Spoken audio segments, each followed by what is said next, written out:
Magandang araw po sa inyong lahat.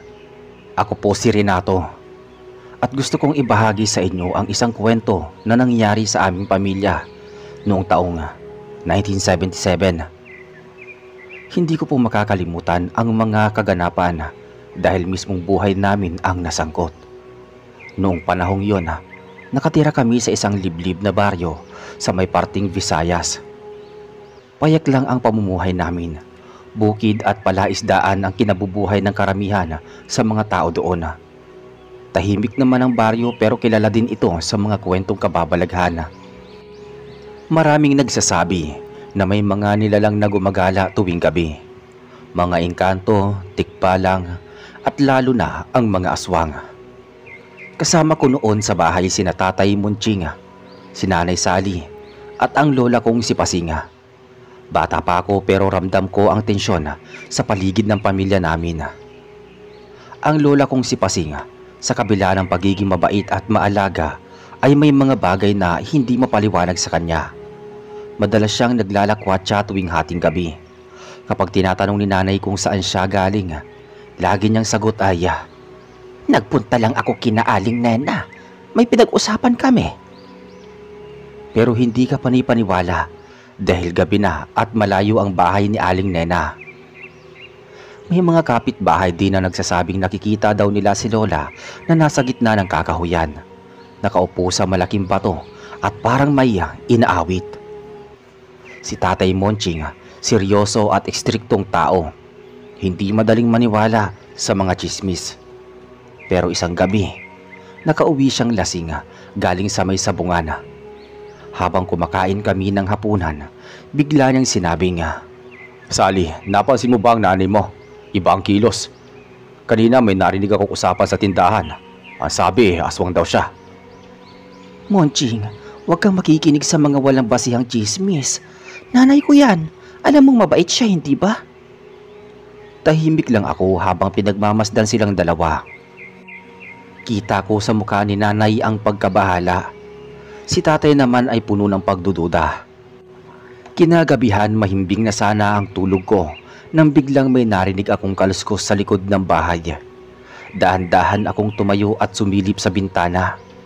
Nakita ko si Lola Pasing, nakalugay ang buhok, nakasuot ng lumang saya at dahan-dahang umalis papunta sa gubat.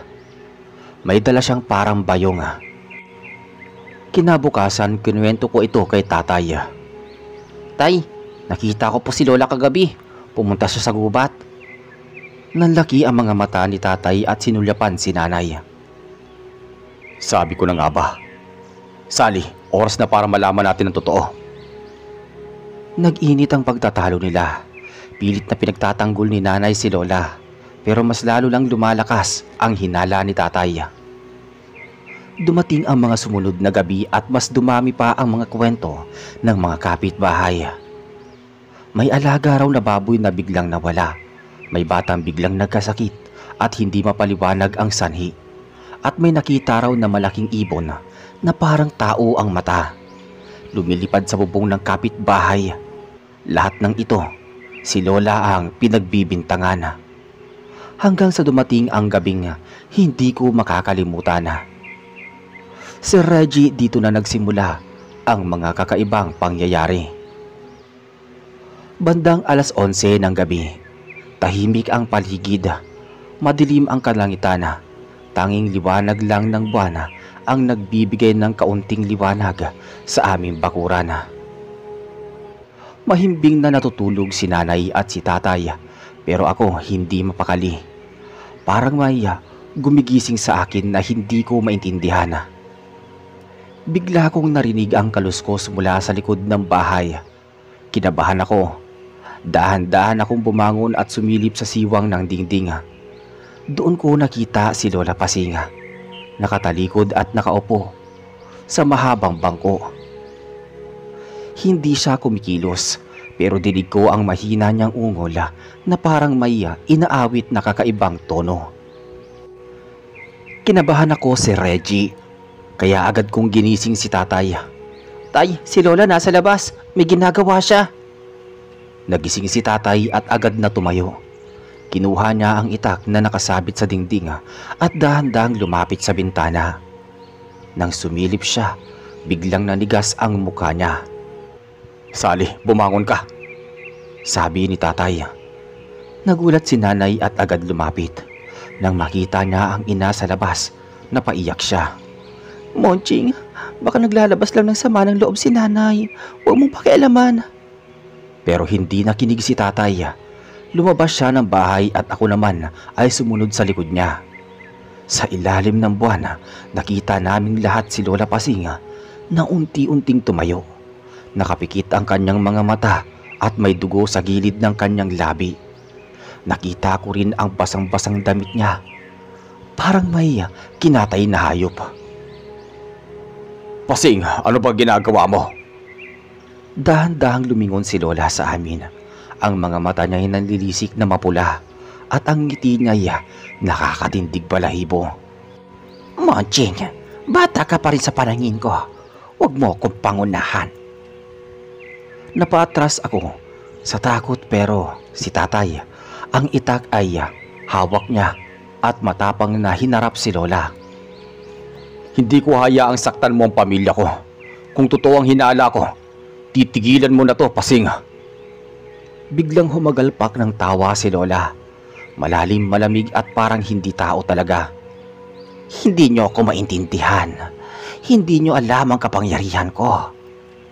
Hinila ko ni nanay papasok sa bahay pero hindi ko bilo si tatay. Nakatutok pa rin ang tingin niya kay Lola. Maya-maya, narinig naming lahat ang alulong ng aso. Sa di kalayuan, sunod-sunod na umalulong ang mga ito. Sabay sa malakas na hangin na dumadampi sa paligid. Ramdam ko ang kilabot mula ulo hanggang paa. Monching, tama na. Nanay ko yan. "Sally, malahimik ka. Kung hindi ko to gagawin, mauubos tayong lahat." Sa mismong sandaling yon tumalon si Lola Pasing. Mabilis na parang hayop at muntik nang masunggaban si tatay. Buti na lang at mabilis siyang nakailag. Dumiretso ang mga kuko ni Lola sa kawayan ng dingding at halos mabali ito. Napasigaw ako. "Tay, huwag mo lapitan!" Ngunit imbis na umatras, mas lalo pang tumapang si tatay. Nakataas ang itak at nakipagtitigan kay Lola. Iyon ang unang beses na nakita ko ang tunay na muka ng lola ko. Hindi na siya ang mabait at mapagmahal na Lola Pasing na kilala ko. Ang nakita ko'y isang nilalang na gutom, galit at handang manakit. At doon nagsimula ang bangungot na magbabago sa buhay naming lahat. Huminto ang paligid, parang wala kang maririnig kundi ang malakas na tibok ng dibdib ko. Nakatutok pa rin ang itak ni tatay kay Lola Pasing, habang si nanay naman ay humahagulgol sa tabi ko. Hindi niya alam kung lalapit siya para tulungan ang ina niya o titigil siya para protektahan kami. Si Lola Pasing nakayuko at humihingal na parang hayop na sugatan. Dahan-dahan siyang nagsalita pero kakaiba ang boses niya. Paos, malalim, parang galing sa ilalim ng lupa. "Hindi niyo ako matatanggal. Matagal na akong nandito bago pa kayo isinilang." Naglakad siya papalapit. Mabagal pero bawat yapak niya ay nakakayanig ng dibdib. Umurong si tatay at kumapit ng mahigpit sa hawakan ng itak. "Huwag kang lalapit. Kung may natitira ka pang pagkatao, tigilan mo na to." Ngunit humagalpak si Lola ng tawa. Mas malakas kaysa sa kanina. Kita ko ang matutulis niyang ngipin. May bakas pa ng dugo sa gilid ng kanyang bibig. "Wala na akong babalikan. Ito ang buhay ko. At kahit ikaw, Monching, hindi mo ako mapipigilan." Sa isang iglap, umatake si Lola. Ang bilis ng galaw niya. Hindi ko na halos nakita pa. Tumalon siya kay tatay. Mga kuko niya ay nakatutok sa dibdib ng tatay ko. Mabilis ding nakailag si tatay at biglang pinagsalubong ang itak. Nagtilian ang mga ibon sa puno nang sumalpok ang bakal sa braso ni Lola. Narinig ko ang tunog ng laman na nahati at bumagsak sa lupa ang dugo. Napahiyaw si nanay. "Tama na, Monching. Huwag mo siyang saktan." Pero si tatay hindi nagpatinag. Habang dumadaloy ang dugo mula sa sugat ni Lola, mas lalo pa itong naging mabangis. Nilundag niya ulit si tatay pero ngayon ay handa na si tatay. Pinagdikit niya ang dalawang kamay sa hawakan ng itak at buong lakas na inunday si Lola. Tumama ang patalim sa balikat nito at umalingaw-ngaw ang nakakatindig balahibong hiyaw ng isang nilalang na hindi tao. Nanginig ako sa takot, nagtago ako sa likod ni nanay, pero kita ko pa rin kung papaano naglalaban si tatay at si Lola.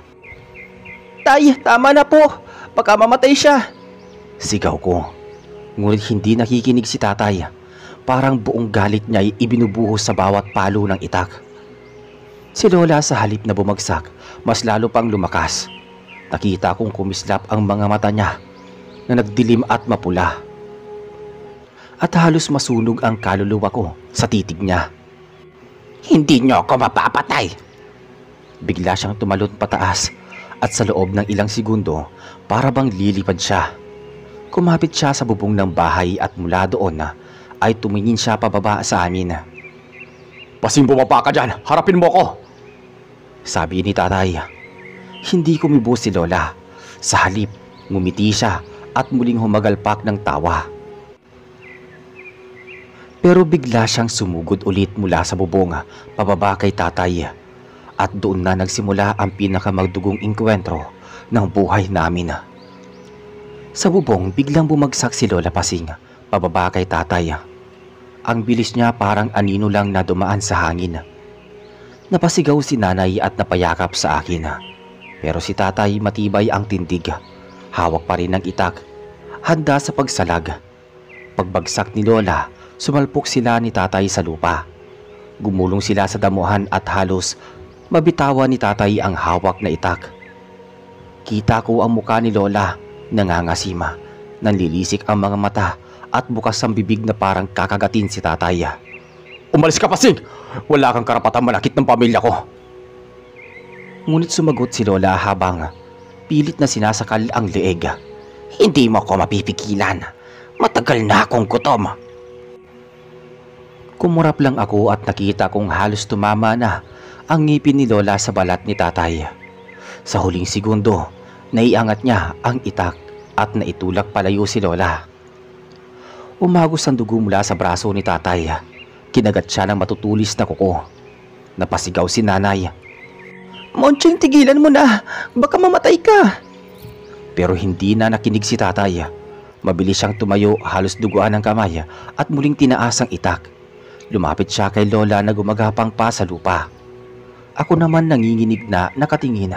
Hindi ko alam kung matatakot ako sa tatay ko o sa lola ko. Tay, huwag mo siyang papatayin. Lola ko siya. Narinig ako ni tatay pero hindi niya ako nilingon. Ang mga mata niya puno ng galit at takot. "Anak, wala na siya sa isip niya. Hindi na siya tao," sabi ni tatay. Sa sandaling yun biglang nag-iba ang ihip ng hangin. Narinig naming lahat ang mga aso na muling umalulong. Sabay ang kakaibang pagaspas ng pakpak mula sa kakahuyan. Parang may malalaking ibon na lumilipad, paikot-ikot sa itaas namin. Napatakip ako sa tenga nang marinig ang sabayan ng huni at sigaw. At nang lumingon ako kay Lola, nakita kong dahan-dahan siyang tumayo. Ang sugat niya sa balikat ay bumubula ng dugo, pero nakangiti pa rin siya. Monching, kahit patayin mo ako, hindi mo matatanggal ang sumpa. Napatras si tatay. Kita ko ang panginginig ng kanyang kamay. Pero sa huling pagkakataon sumugod muli si Lola. Nakataas ang matatalim na kuko. Nakabuka ang bibig na parang babangasan si tatay. Doon na nagpasya si tatay. Buong lakas niyang inundayan ng itak. Mula sa balikat pababa sa dibdib si Lola. Umalingaw-ngaw ang isang matinis na hiyaw na parang hindi talaga tao ang tunog. Ang katawan ni Lola ay napaluhod, nanginginig at dahan-dahang bumagsak sa lupa. Natahimik ang paligid. Ang mga aso'y tumahimik at ang mga ibon na lumilipad ay biglang naglaho. Si nanay ay napahagulgol, napaluhod sa tabi ng ina. Ako naman, halos hindi makagalaw sa kinatatayuan. Nanay, bakit mo nagawa to? Si tatay hawak pa rin ang duguang itak. Habol ang hininga at dahan-dahang lumapit sa amin. Wala akong magagawa kung hindi ko to ginawa. Tayo ang mawawala. Sir Reggie, iyon ang gabing mismong tatay ko ang pumatay sa lola kong aswang. Pero hindi pa doon natapos ang lahat dahil may iniwang takot at sumpa na hindi nawala kahit ilang taon ang lumipas. Naghahandusay sa damuhan ang katawan ni Lola Pasing. Duguan at wala ng buhay. Ang itak ni tatay ay nakabaon sa lupa.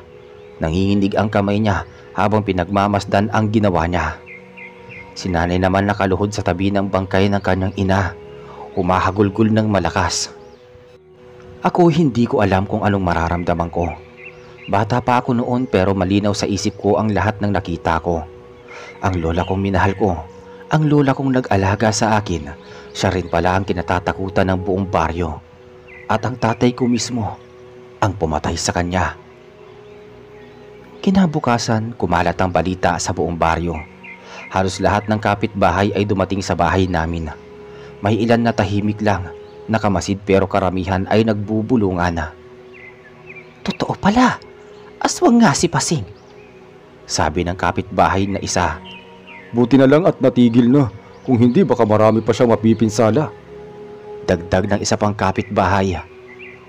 May ilan din namang hindi makapaniwala kasi kilala nila si Lola bilang matulungin at mabait na tao.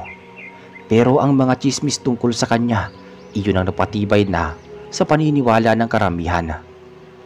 Naging mabigat ang libing ni Lola. Sa sementeryo ng baryo, halos kakaunti lang ang tumulong maglibing. Karamihan ay natatakot lumapit sa kabaong. Baka raw bumangon pa ito at sundan ng sumpa sila. Habang nakatayo ako sa gilid ng hukay, hawak ang kamay ni nanay, naramdaman ko ang panginginig niya. Hindi siya nagsasalita pero alam kong galit siya kay tatay. Galit dahil pinatay niya ang sariling ina. Pero alam din niya na wala ng ibang paraan. Pagkatapos ng libing, bumigat ang hangin sa bahay namin. Sa bawat gabi, ramdam ko na parang may nakatitig. Lalo na kapag hating gabi, bigla na lang hahampas ang hangin sa bubong. O kaya ay maririnig ang kaluskos ng mga paa sa labas. Minsan habang natutulog kami, nagising ako dahil narinig ko ang boses ng babae sa may kusina. Mahina lang pero malinaw. Renato, apo ko. Parang boses ni Lola yon. Napahiga ako at nagtulakbong ng kumot. Hindi ko sinasabi kina nanay at tatay. Natatakot akong isipin nilang multuhin pa kami ni Lola. Lumipas ang ilang linggo, mas naging malamig ang samahan sa bahay. Si nanay bihira ang kausapin si tatay. Si tatay naman laging tahimik, parang mabigat ang dinadala. Ako araw-araw kong iniisip kung totoo bang ligtas na kami o kung bumalik pa si Lola. Isang gabi, nagiinuman ng isang lalaki sa kanto at narinig ko ang pinag-uusapan nila. Hindi basta-basta natatapos ang sumpa ng aswang. Oo, kahit patayin mo, may naiiwan yan. Baka sa pamilya na lumipat. Nang maninig ko yon, lalo akong natakot. Doon ko naisip na baka nga may iniwang sumpa si Lola at baka ako ang susunod na madamay. Sir Reggie, akala ko noong nailibing na si Lola Pasing ay tapos na ang lahat. Pero doon pa lang pala nagsisimula ang tunay na bangungot. Makalipas ang 2 linggo matapos ang libing, napansin kong mas lalo akong nagigising tuwing hating gabi. Parang may malamig na hangin na laging dumadaloy sa kwarto ko. Unay iniisip ko na baka dala lang ng takot o imahinasyon ko. Pero isang gabi, may narinig akong mahinang kaluskos sa ilalim ng papag ko. Renato, apo ko, huwag ka matakot. Nanlaki ang mga mata ko. Boses iyon ni Lola. Gusto kong sumigaw pero natuyo ang lalamunan ko. Imbis na lumabas, mas lalo pa akong nagkubli sa kumot. Nararamdaman kong may malamig na kamay na dumadampi sa gilid ng papag. Kinabukasan naman, sinabi ko ito kay nanay. Nanay, narinig ko si Lola kagabi. Tinatawag niya ako. Biglang napaiyak si nanay. Renato, huwag mo sabihin yan kay tatay. Baka mas lalo tayong mag-away. Pero anak, baka multo lang siya. Baka gusto niyang magparamdam lang. Pero hindi ako nakontento sa sagot ni nanay. Sa bawat gabi, paulit-ulit kong naririnig ang boses ni Lola. Minsan sa labas ng bintana. Hindi ko maalala kung paano ako nakalabas doon. Renato, bakit ka nandito? Anong ginagawa mo? Nagulat ako at natauhan. Tay, tinatawag ako ni Lola. Naririnig ko siya. Nang marinig iyon ni tatay, nanlaki ang mata niya. Hinila niya ako pabalik sa bahay at halos sigawan ako. Wala kang narinig. Hindi na siya tao. Kung tatawagin ka ulit, huwag kang lalapit. Anak, tandaan mo, hindi na siya ang lola mo. Pero paano ko kakayanin? Kung gabi-gabi kong naririnig ang boses niya. Hindi lang basta boses. Minsan naaamoy ko pa ang paborito niyang nilaga. Minsan naman, parang ramdam ko ang haplos ng kamay niyang dati laging nag-aalaga sa akin. Dumating ang punto na pati si nanay ay nagsimula ng makaramdam. Isang madaling araw, nakita ko siyang nakaupo sa harap ng altar, umiiyak habang nakatitig sa larawan ni Lola. Nanay, kung nandito ka pa, patawarin mo po kami. Hindi namin ginusto ito. Sabi ni Nanay Sally. Nang gabing yun bigla na lang kumalabog ang bubong namin. Parang may mabigat na nilalang na naglalakad sa taas. Ang mga aso sa paligid ay sabay-sabay na umalulong. At sa dilim, narinig naming tatlo. Ako, si nanay at tatay, ang malalakas na tawa ni Lola. Hindi iyon gunugini, kundi basta alaala.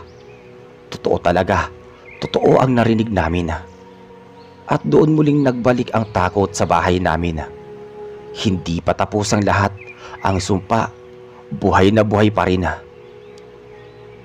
Hindi lang pala kami ang pinuntirya ng sumpa, pati ang mga kapitbahay unti-unti nang nadadamay. Isang gabi, dumating si Aling Marta sa bahay namin. Hingal na hingal at halos mawala ng boses sa kakasigaw. Monching Sally, may kakaiba sa bahay namin. Ang baboy namin biglang nawala kagabi, tapos kanina wala na. Ang natira lang yung balat at ang buto. Halos mawalan ng kulay si nanay sa kanyang narinig. Ako naman, nagtago sa likod niya. Baka naman may magnanakaw lang, Marta. Pero biglang umiling si Aling Marta. Nanginginig ang labi. Hindi taong gumawa nun. Nakita namin, may nakita kaming anino. Nakalutang sa bubong. Malaking babae na nakalugay ang buhok at nakatawa. Napatingin kami ni tatay sa isa't isa. Pareho naming alam kung sino yun. Kinabukasan na ang balita sa buong baryo ay kumalat. Nagsasabing nakikita raw nila si Lola sa may ilog, nakaupo sa malaking bato, kumakanta sa 10 oras ng gabi. Ang iba naman nagrereklamo na may mga alagang manok na nawawala. At ang natitira lang ay mga pakpak na maraming dugo. Dumating pa ang isang insidente.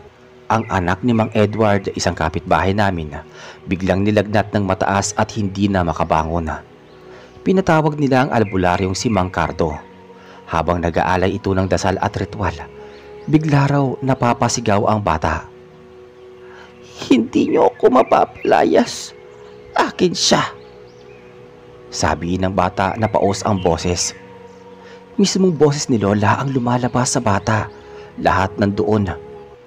Natakot at nagsitakbuhan ang mga tao. Si Mang Edward mismo ang lumapit kay tatay pagkatapos. Monching, kung hindi mo natapos ang ginawa mo, baka tayong lahat ang mamatay dito. Bakit mo pa inilibing ang bangkay niya? Dapat sinunog mo. Tahimik lang si tatay pero kita ko ang bigat sa mga mata niya. Alam niyang hindi pa tapos ang laban. Pag uwi namin, kinausap ako ni tatay habang nakaupo kami sa hagdan ng bahay. Renato anak, tandaan mo, huwag kang sasagot kapag narinig mo ulit ang boses niya. Kahit tawagin ka niya, kahit umiiyak siya, huwag kang lalapit. Kasi kapag sumagot ka, Ibig sabihin tinatanggap mo na siya. Tumangulang ako pero sa loob-loob ko, mahirap gawin yun. Paano ko siya babaliwalain kung mismo lola ko ang tumatawag sa akin? Kinagabihan, muli kong nagising sa lamig at gaya ng dati, narinig ko ulit ang tinig niya. Renato, apo ko, halika rito. Hindi kita sasaktan. Para akong hinihila palabas ng bahay. Halos tumayo na ako sa papag pero naalala ko ang bili ni tatay. Pilit kong hindi sumagot. Kahit nanginginig ako sa takot. Maya-maya biglang may malakas na kalabog sa bubong na naman. Kasunod ang matinis na tawa. Nagising si tatay at dali-daling kinuha ang itak. Lumabas siya ng bahay at tumingin sa dilim. Pero wala siyang nadatnan maliban sa malamig na hangin at sa mga asong ulol na halos mabaliw sa kakakahol. Kinabukasan muling may nadamay. Si Mang Edward mismo ang nakakita raw ng malaking nilalang na nakadapa sa bubong ng kanilang bahay. Nang batuhin niya, bigla itong lumipad palayo. At sa liwanag ng buwan, malinaw nang nakita ang muka. Ang muka ni Lola Pasing.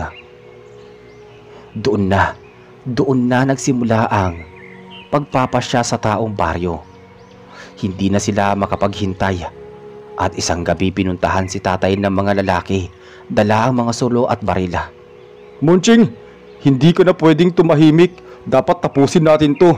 Kung hindi, buong baryo ang mamamatay. Sama-sama ang halos lahat ng kalalakihan sa baryo. Ang iba ay may dalang gulok, ang ilan ay may baril na di kalibre 22 at karamihan ay may mga sulo. Ang itsura nila parang mga mandirigma pero bakas sa muka ang takot. Si tatay nakaupo sa bangkito habang pinapaliwanag ng mga lalaki ang plano nila. Monching, kung hindi natin to tatapusin, baka anak na namin ang susunod. Hindi tayo makakatulog ng payapa. Lahat tayo, pati pamilya mo, delikado. Tahimik lang si tatay, hawak ang itak. Nakayuko siya at hindi makapagsalita. Ako naman, nakikinig lang sa gilid at nanginginig. Nagsalita ang isa pang lalaki. Hindi sapat na inilibing lang siya. Kailangan nating hukayin ang katawan niya at sunugin. Doon ko naramdaman na parang may malamig na hangin na dumaan sa loob ng bahay namin at sabay-sabay na nagpatay sindi ang lampara. Nay, patawarin mo kami, sabi ni Nanay Sally, pero biglang bumagsak mula sa kisame ang isang malaking daga. Tumalon sa mesa at saka tumakbo palabas. Lahat kami napasigaw. Kinabukasan, maaga pa lang, sama-sama kami nagpunta sa libingan. Dala nila ang mga pala at kerosina. Ako pinilit na hindi umiyak. Nasa gilid lang ako, kapit kay Nanay Sally. Pagkahukay nila sa kabaong, hindi na bangkay ang nakita namin. Nakatayo sa loob ng hukay ang katawan ni Lola. Nanlilisik ang mga mata at nakangisi. Mga walang utang na loob. Ako ang nagpalaki sa inyo tapos susunugin niyo ako. Naguunahan sa atras ang mga lalaki, pero hawak ni tatay ang itak at humakbang sa harap. Pasing, tigilan mo na to. Hindi ikaw to. Aswang ka na. Bigla siyang tumawa ng malakas, sabay tumalon palabas ng hukay. Ang bilis niyang gumalaw, parang hangin na. Isang lalaki agad ang sinunggaban niya, at bago pa makalapit ang iba, kita ko mismo kung papaano niya sinipsip ang leeg nito. Sigawan ng lahat, yung iba nagtakbuhan, yung iba naglakas loob at pinagahampas siya ng gulok at itak, pero hindi tinatablan. Ako nakatayo lang nanginginig, gustong sumigaw pero wala akong boses na lumalabas. Nang akmang lalapit na siya sa akin, biglang pumutok ang baril ni Mang Edward. Tinamaan siya sa balikat. Napatras si Lola at napapasigaw. Sunugin na natin, bilisan ninyo! Itinali nila si Lola gamit ang lubid na may bawang at asin. Nagpupumiglas siya pero nang buhusan ng kerosin at sinindihan ng sulo, sumambulat at dumagablab ang apoy. Hanggang ngayon dinig ko pa ang sigaw niya. Hindi sigaw ng isang halimaw kundi isang matandang babae na parang nasasaktan. Renato, apo ko, tulungan mo ako, sabi ni Lola Pasing. Gusto kong kumawala at tumakbo sa kanya pero mahigpit ang hawak ni nanay sa kamay ko. Halos mapatid ang hininga ko sa iyak habang unti-unting natutupok ang katawan ni Lola. Maya-maya may umalingaw-ngaw na malakas na hangin at sabay-sabay na nahimatay ang mga kalalakihan. Nang bumalik ang katahimikan, abo na lang ang natira. Umiiyak si tatay nakaluhod sa lupa.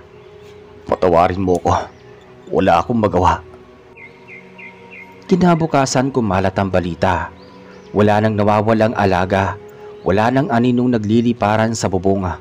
Bumalik na sa normal ang baryo pero hindi nawawala ang takot sa puso namin. Lumipas ang mga araw, tila bumalik sa normal ang baryo. Wala nang mga aninong dumadaan sa bubong. Wala nang alagang hayop na nawawala. At wala nang batang nilalagnat ng misteryoso. Pero sa bahay namin, ramdam pa rin ang bigat. Si Tatay Munching halos hindi makakain. Lagi siyang nakatulala, nakaupo sa ilalim ng puno ng mangga sa tapat ng bahay.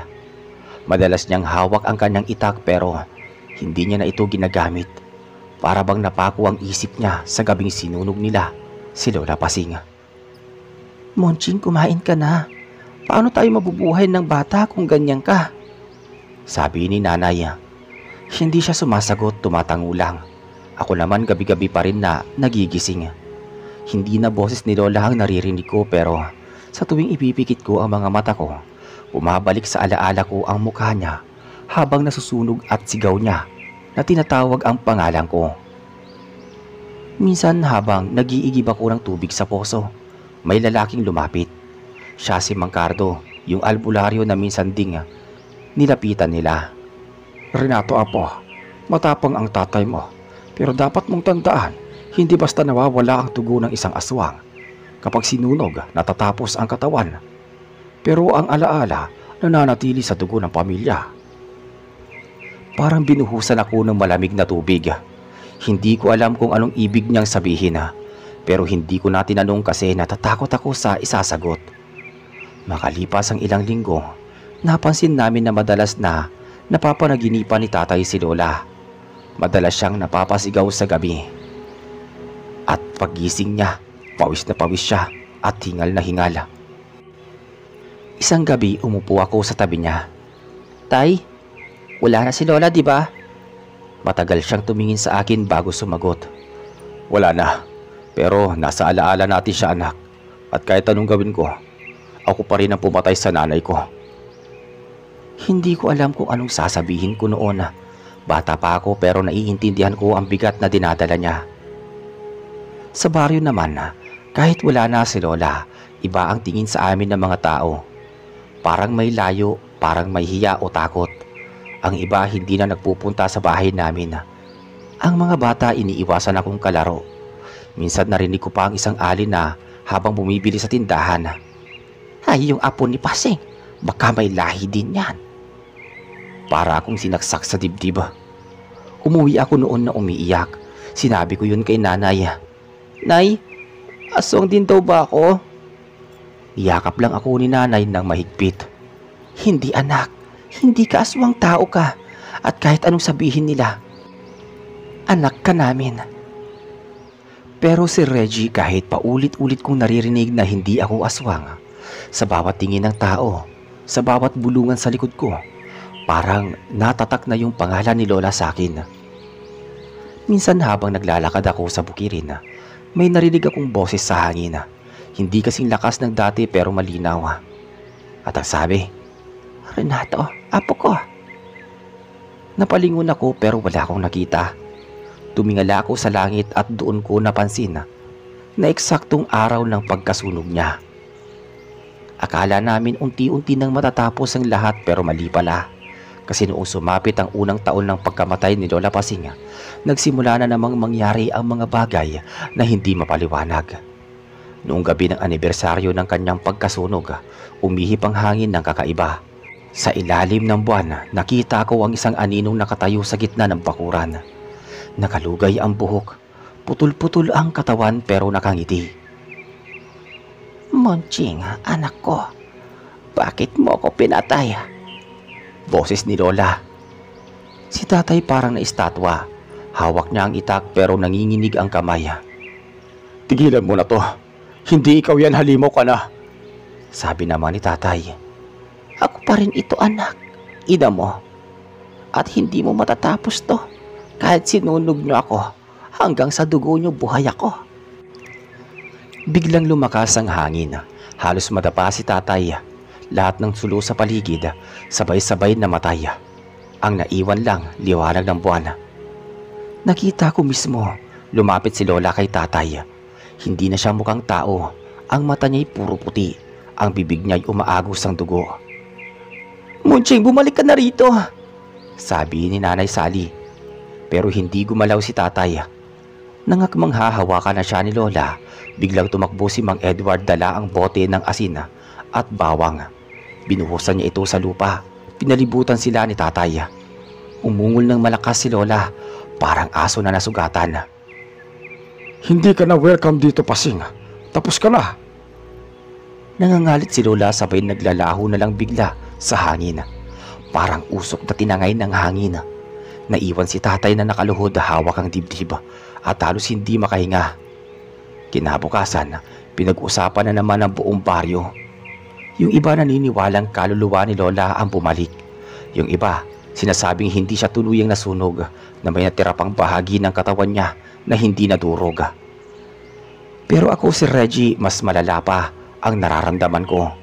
Kasi noong gabing yun, bago siya maglaho, tumingin siya ng diretso sa akin at nakita ko mismo sa bibig niya ang pagbigkas ng pangalan ko. Hanggang ngayon dinadala ko pa rin yung tanong na hindi ko kayang sagutin. Bakit ako? Matapos ang gabing yun, muling nagpakita si Lola Pasing. Hindi na naging payapa ang mga sumunod na linggo. Halos lahat ng tao sa baryo ay may takot na sa bawat paglubog ng araw. Ang iba nagbabantay gamit ang mga sulo. Ang iba naman hindi na lumalabas ng bahay kapag gabi. Si Tatay Monching halos hindi na natutulog. Madalas siyang nakaupo sa may bintana, nakatanaw sa dilim habang hawak ang itak. Isang araw, Monching, hindi tayo umasa na lang sa pagkawala ni Pasing. Kailangan magpatawag tayo ng mas malakas na albularyo. Kung hindi siya, isang araw isa na naman sa atin ang madadamay. Tahimik lang si tatay pero halata sa kanya na sang-ayon siya. Kinabukasan dinala nila sa baryo ang albularyong si Santi. Galing sa kabilang bayan, kilala daw ito nakakapagtaboy ng mas maraming masasamang espiritu kaysa kay Mang Cardo. Kung hindi natupok ang puso, mananatili ang koneksyon niya sa mundo. At lalo na tinatawag niya na ang pangalan ng apo, may paboritong sisilungan siya. Wika ni Albularyo Santi. Lumingon siya sa akin, doon ko naramdaman ang bigat sa dibdib ko. Para bang ako ang sunod niyang kukunin. Gabi ng ikalawang ritual, lahat ng tao sa baryo nagtipon sa libingan. Nakapalibot kami, dala ang mga sulo. Si tatay at si Mang Edward nasa harap, hawak ang kanilang mga baril at itak. Habang dinadasala ni Albularyo Santi ang lupa, biglang lumakas ang hangin. Ang mga kandila isa-isang namatay. At mula sa gitna ng abo, may sumulpot na makapal na usok. Sa gitna ng usok, unti-unting lumitaw si Lola Pasing. Hindi na siya mukhang matanda. Ang itsura niya kalahating tao, kalahating halimaw. Ang buhok niya nakalugay pa din. Ang mata puti at ang bibig puno ng itim na dugo. Mga traitor, pinatay niyo na ako. At ngayon pati kaluluwa ko, gusto niyo pang sunugin. Nagtakbuhan ang ilan sa mga tao pero si tatay hindi umatras. Ako ang pumatay sa'yo. Ako ang sumunog sa katawan mo. Kung may babawian ka, ako lang. Umungol ng malakas si Lola at lumipad palapit kay tatay. Sinubukan siyang hadlangan ni Mang Edward pero natapon siya sa gilid. Lola, tama na po, sabi ko naman. Renato, apo ko, hindi ko ginusto to. Biglang sinunggaban siya ni Albularyo Santi. Itinusok niya ang matulis na kahoy na may balot ng dahon ng sambong sa dibdib ni Lola. Sabay sabog ng apoy na parang kidlat na bumalot sa buong paligid. Napasigaw si Lola ng malakas at unti-unting naglaho ang kanyang kaluluwa hanggang sa abo na lang ang naiwan. Pagkatapos ng ritual, bumagsak si tatay sa lupa at napahagulgol. Patawad, Nay. Patawad. Pagkatapos nun nagbalik ang katahimikan sa baryo. Ilang linggo ang lumipas, wala nang kakaibang nagaganap. Bumalik na sa normal ang buhay ng mga tao. Pero sa pamilya namin hindi na nawala ang sugat. Si tatay kahit buhay pa siya noon, hindi na bumalik sa dati. Madalas siyang tahimik, parang lagi mabigat ang dibdib. Si Nanay Sally pilit na pinapalakas ang loob namin. Ako naman, kahit bata pa, naiintindihan ko na hindi mawawala ang takot na dulot ng lahat ng naganap. At hanggang ngayon si Reggie, dala ko pa rin ang alaala ng gabing yun. Ang gabing pinatay ni tatay ang sarili niyang ina para lang mailigtas kami sa sumpa ng pagiging aswang.